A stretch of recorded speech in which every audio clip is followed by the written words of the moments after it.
Neighbor versus neighbor. That is the situation in one tri-state neighborhood tonight where an Airbnb rental home has opened up. Some on the block say it used to be a quiet residential street. Consumer reporter John Matarese looks at this issue that is happening in more and more communities. It's a scene you'll find in many well-kept suburban communities. In this case, the Ravenwood subdivision in Blue Ash. Children make sidewalk chalk paintings and play on scooters. Empty nesters walk their dogs, and parents leave front doors unlocked. Or, well, they did. The community is very concerned about the safety and security of our children and the disturbance that this place has caused already.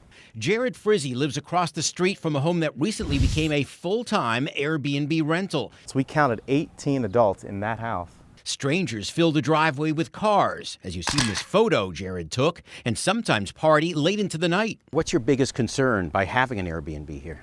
There's vulgar language, there's partying outside, drinking, smoking. People I spoke with said they moved to this neighborhood specifically for the peace and quiet and the fact that this was such a great place to raise their kids.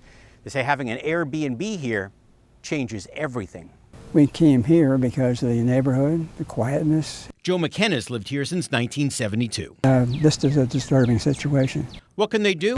Margie Waller has some ideas because the same debate took place on her street in Over the Rhine 2 years ago. It also happened in Mount Adams and other communities. It fundamentally changes the culture of the place. You don't have neighbors anymore. You have empty rooms, and if you're lucky, you have nice transient visitors. Some people aren't so lucky. Margie led a homeowners group that pushed for Airbnb regulations, and this spring got Cincinnati City Council to require Airbnb registration and set some rules. She says other communities can do the same. Let your city council members know how you feel about this and what you'd like to see happen.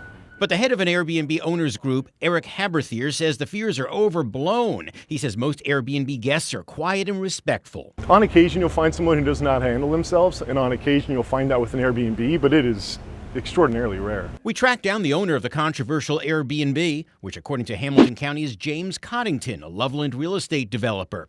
He sent us a written statement acknowledging the complaint, saying, "I am truly sorry for that and immediately implemented additional restrictions to my property. But I have decided to take my property off short-term rental as of September 1st and will be looking for a long-term tenant."